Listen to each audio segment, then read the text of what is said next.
Hello बच्चों, welcome on my YouTube channel. आपके इस चैनल पे आपका स्वागत है। हम स्टार्ट कर रहे हैं chapter 1 new NCERT chemistry class 12th, जो कि आपका सॉल्यूशन नाम से जो चैप्टर है वो न्यू एनसीईआरटी में चैप्टर 1 है और ओल्ड एनसीईआरटी में ये चैप्टर 2 है। ठीक है, हम इसके एक्सरसाइज के क्वेश्चन 1 बाय 1 देखेंगे। तो चलिए फर्स्ट क्वेश्चन देखते हैं। फर्स्ट क्वेश्चन में आप देखेंगे कि आपको बताना है calculate the mass percentage of benzene and carbon tetrachloride. दो चीज़ें, एक है बेंजीन। बेंजीन का फार्मूला C6H6 होता है और इसका मास आपको गिवन है 22 ग्राम गिवन है। दूसरी चीज़ है कार्बन टेट्राक्लोराइड, इसका भी मास आपको गिवन है 122 ग्राम। आपसे पूछा है mass percentage of benzene and carbon tetrachloride. तो आपको पता होना चाहिए कि मास परसेंटेज बहुत इजी सी चीज़ है। मास परसेंटेज आप जब निकालते हैं तो जिसका मास परसेंटेज आप निकालना चाह रहे हैं उसका मास ऊपर में लिखेंगे। जैसे मास ऑफ हम लोग बेंजीन निकाल रहे हैं तो बेंजीन ऊपर रख दो, टोटल मास ऑफ सॉल्यूशन आपको डिनोमिनेटर में रखना है। इस तरीके से आप इनटू किससे कर देंगे, आप 100 से मल्टीप्लाई कर देंगे, कोई दिक्कत नहीं है। देखो मास ऑफ बेंजीन कितना है, 22 ग्राम है। मास ऑफ CCl4 अब प्लस में मास ऑफ बेंजीन कितना हो जाएगा 144, इंटू 100 कर दीजिए और आप बड़े ही प्यार से इसको मल्टीप्लाई करो, सॉल्व करो, आंसर आ जाएगा 84.72। तो ये तो मास परसेंटेज ऑफ बेंजीन आ गया। नाउ मास परसेंटेज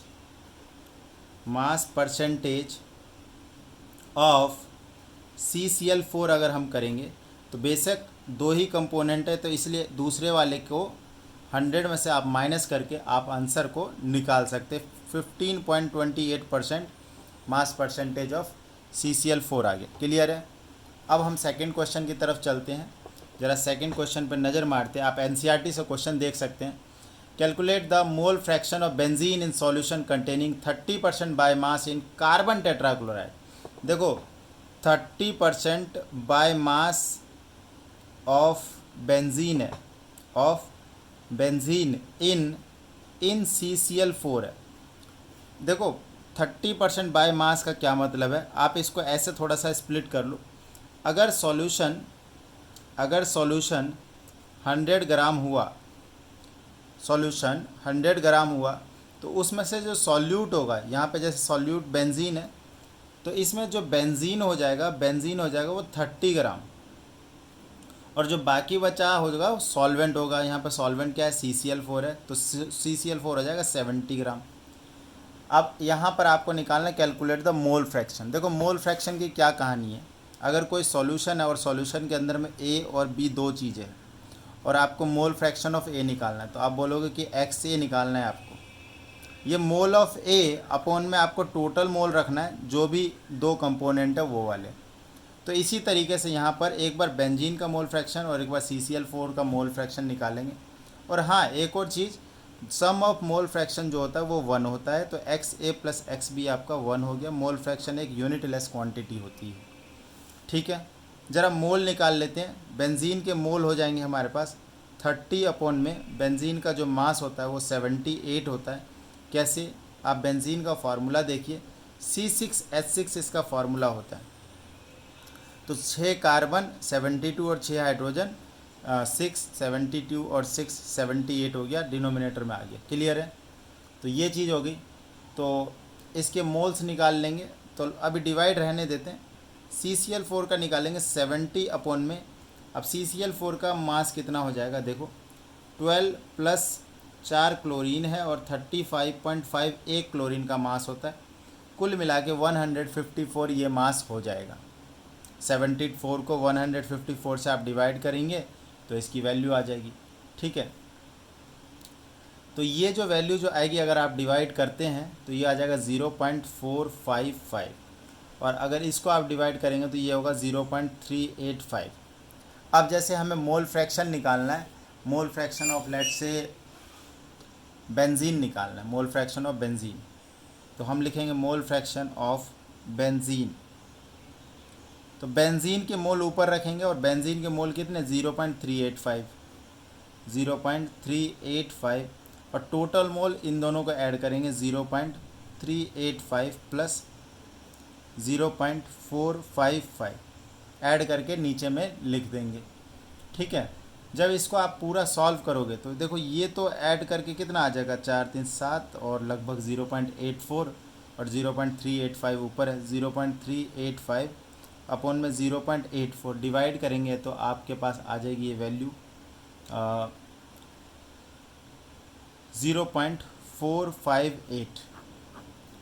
ठीक है, इसी तरीके से मोल फ्रैक्शन ऑफ आप निकाल लेंगे। देखिए इधर देखिए, मोल फ्रैक्शन ऑफ CCl4 उसके लिए आप कर देंगे 1 minus mole fraction of benzene. अभी मैंने मोल फ्रैक्शन ऑफ बेंजीन निकाल के दिखाया आपको 0.458 और इसको माइनस करेंगे तो आपको वैल्यू मिलेगी 0.55।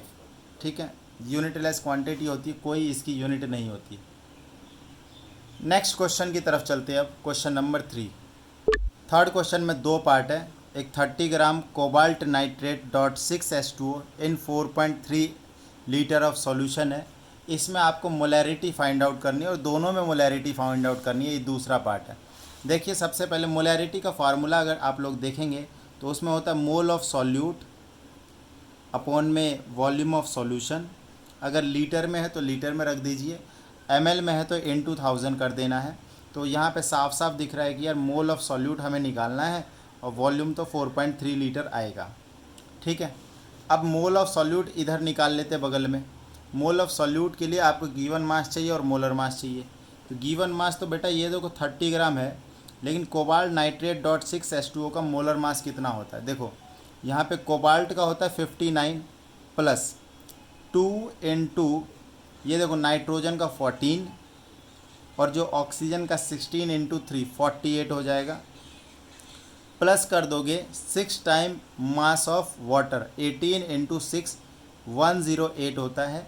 तो इसको अगर आप सॉल्व करेंगे 59 प्लस ये आ गया 6 × 2 124 प्लस में 108, इस पूरे को अगर हम ऐड करेंगे तो लगभग जो जा रहा है 291 मोलर मास आ रहा है। उसके बाद मोल्स जब निकालेंगे, मोल्स के लिए given mass upon molar mass होता है। तो ये देखो 30 ऊपर में रखिए, 30 ऊपर में रखो और नीचे में रखो 291 और इसको आप सॉल्व कर लीजिए। 291 सॉल्व कर लीजिए इसको, जो आंसर आएगा। तो इसको अगर हम सॉल्व करेंगे तो वैल्यू कितनी आएगी, एक साथ कर देंगे 30 अपॉन 291 डायरेक्ट ऊपर रख लो। तो 30 291 × 4.3 इन सब को अगर आप सॉल्व करेंगे, चाहे तो कैलकुलेटर से सॉल्व कर लो, 0.024 मोलर ये आपका आंसर आ जाएगा। राइट, चलिए अब नेक्स्ट क्वेश्चन की तरफ बढ़ते हैं। इसमें आपके पास क्या है कि देखो ऑलरेडी एक ना 30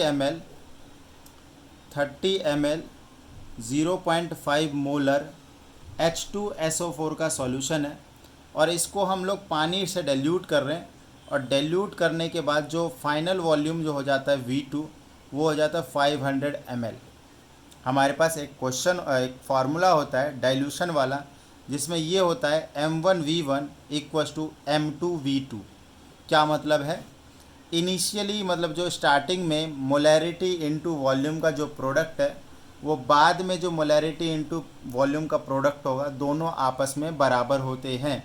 ये एक छोटा सा फार्मूला होता है, इसको जस्ट आप अप्लाई करिए। देखिए मोलैरिटी 0.5 है ये हमने लिखा, वॉल्यूम जो है वो पहले 30 है ये हमने लिखा, मोलैरिटी अभी हमें निकालनी है और वॉल्यूम जो पहले है वो वॉल्यूम जो बाद में हुआ है वो 500 है।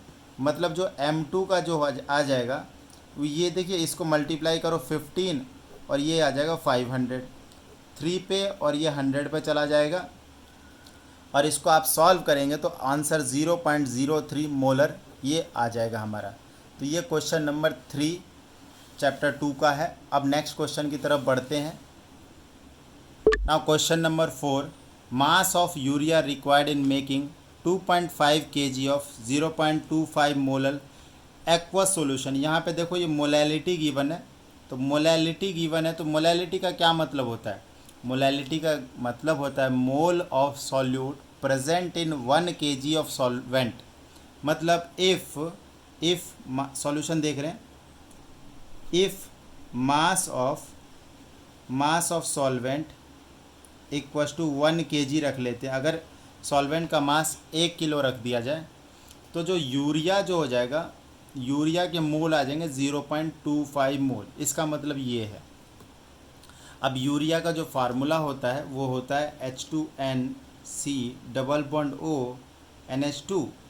अगर इसको हम सॉल्व करेंगे तो इसका मास जो निकल के आएगा वो निकल के आएगा 60। ठीक है, तो यहाँ पर देखो, इसको पहले यूरिया को मोल्स की हेल्प से मास में कन्वर्ट कर लेंगे। देखो मोल इक्वस टू क्या होता है, given mass upon molar mass. तो इसका मतलब क्या हुआ, जो आपका गिवन मास होगा मोल इनटू मोलर मास हो जाएगा। मोल आपका 0.25 है, इनटू में मास है 60। अगर मल्टीप्लाई कर दोगे आंसर आएगा 15 ग्राम। तो ये जो स्टेटमेंट पहले आपको गिवन है कि 0.2 मोलर एक्वस सॉल्यूशन, इसको कन्वर्ट कर लो इस तरीके से कि भाई 1000 ग्राम सॉल्वेंट, ठीक है, में 15 ग्राम सॉल्यूट को ऐड कर रहे हैं और सॉल्यूशन बन रहा है जो कि 1015 ग्राम के बराबर है। तो हम इस तरीके से इसको कह सकते हैं कि 1015 gram solution contain just 15 gram of urea. ये चीज़ हम कह सकते हैं। इसको थोड़ा सा और, आपको बनाना कितना सॉल्यूशन है, तो बेटा जी आपको बनाना है 2.5 kg सॉल्यूशन, मतलब 2500 ग्राम। देखो यहाँ पर 1015 ग्राम में 15 ग्राम यूरिया है, तो हम ऐसा बोल सकते हैं भाई 1 ग्राम सॉल्यूशन में 15/1015 ग्राम यूरिया होगा और 2500 ग्राम सॉल्यूशन में 15/1015 into 2500 gram of urea present होगा। और प्यारे बच्चों, अगर आप इसको मल्टीप्लाई कर लेते हो प्रॉपरली और डिवाइड वगैरह कर लेते हो तो ये आपका आंसर जो है लगभग 37 ग्राम ऑफ यूरिया पे जाके टिकेगा, और जो कि आपका प्रॉपर आंसर होगा। ये था आपका क्वेश्चन नंबर 4। ना क्वेश्चन नंबर 5 की तरफ मूव करते हैं। और क्वेश्चन नंबर 5 कुछ इस तरीके से, आप एनसीईआरटी में क्वेश्चन लगातार देखते रहिए। Calculate molarity and mole fraction of KI if the density of 20%, देखो क्या कह रहा है, 20% एक्वस KI सॉल्यूशन, और इसकी डेंसिटी आपको गिवन है 1.202 ग्राम पर ml। ठीक है, क्या क्या निकालना है, मोलैरिटी निकालना है, मोलैलिटी निकालना है और मोल फ्रैक्शन निकालना है। तो सबसे पहला काम करते हैं मोलैरिटी। सबसे पहले तो ये जो चीज़ दी रखी है इसको ही हम डिकोड करते हैं।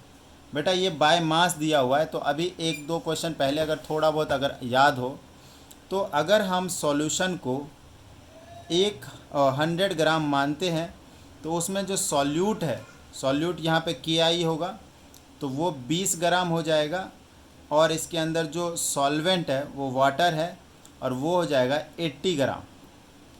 ठीक है, हमें सॉल्यूट का क्या निकाल लेना है, मोल्स निकाल लेना है, क्योंकि ये हमें काम आएगा दोनों मोलैरिटी और मोलैलिटी निकालने के लिए। अब ज़रा एक और चीज़ देखो, अगर हम मास ऑफ सॉल्यूशन 100 ग्राम ले रहे हैं और डेंसिटी जो है 1.202 ग्राम पर ml है, तो क्या हम यहाँ से वॉल्यूम ऑफ सॉल्यूशन निकाल सकते हैं? तो आंसर है बिल्कुल हाँ जी, हम निकाल सकते हैं। कैसे निकाल सकते हैं? तो by the using of formula. एक फार्मूला है हमारे पास। क्या फार्मूला है? Density equals to mass upon volume, या फिर volume equals to mass upon में डेंसिटी। देखो मास जो वो 100 है और डेंसिटी है 1.202, मतलब यहाँ पे देखो जो वॉल्यूम है वो आ जाएगा मास 100 और वॉल्यूम है 1.202। तो ज़रा इसको डिवाइड करने का प्रयास करते, कितना आ जाएगा, 83.19 ml। ठीक है, तो मोलैरिटी निकाल लेते हैं हम सबसे पहले। Molarity equals to mole of solute, तो मोल ऑफ सॉल्यूट क्या हो जाएगा, देखो 20 ग्राम, इधर निकालते हैं मोल ऑफ सॉल्यूट। जो के आई है वो है 20 ग्राम, और के आई का जो मोलर मास हो जाएगा वो के का तो होता है 40, और इसका जो आयोडीन है इसका आई गेस होता है 126। तो दोनों मिला के कितना हो गया 166। तो मोल क्या हो जाएगा 20/166। इसको सिंपली हम यहाँ पे पुट कर देंगे। मोलैरिटी होता है mole of solute upon volume of solution, और इनटू 1000 हो जाता है। मोल ऑफ सॉल्यूट देखो यहाँ पर 20/166, 20/166।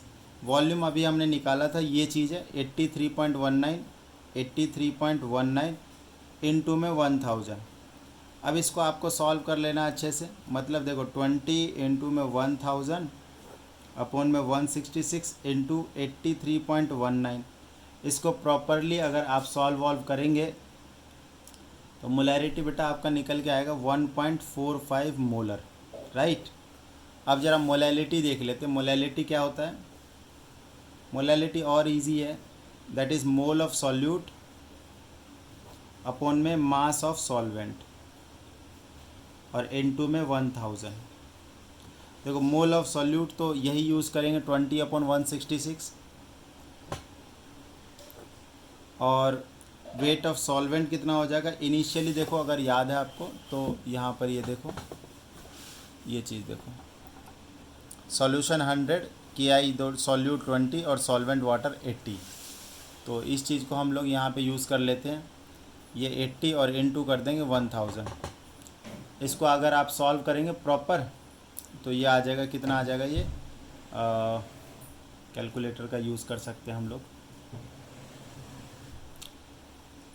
1.506 मोलर। अब देखो एक चीज़ आ गई, मोलैरिटी आ गई, मोलैलिटी भी निकाल लिया। Third thing that is mole fraction निकालना है।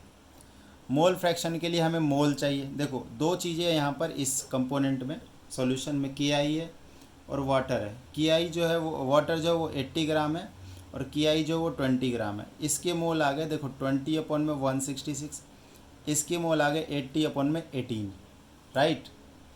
चलो जी,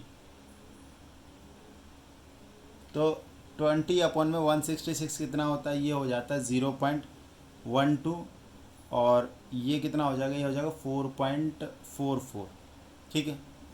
अब जैसे मोल फ्रैक्शन ऑफ वाटर निकालना है, तो वाटर के मोल कितना है 4.44, इसको ऊपर रखिए, और 4.44 में प्लस में वो दूसरा वाला 0.12 ऐड कर दो। अगर आप इसको सॉल्व करेंगे तो वैल्यू आ जाएगी हमारी, इसको आप ऐड कर सकते हैं, 4.44, 4.56, और ये इक्वल टू आएगा लगभग आई थिंक 0.98 के आसपास जाएगा। आप इसको कैलकुलेटर से कंप्लीट कर लेना। ना मोल फ्रैक्शन ऑफ के आई की बात करें तो सर आप 1 minus mole fraction of water कर दीजिए, मतलब 1 माइनस 0.98 कर दीजिए, तो आंसर आ जाएगा आपका 0.02, ठीक है। सो फिलहाल इस वीडियो में इतना ही, नेक्स्ट वीडियो आगे देखते रहिएगा। Thank you so much.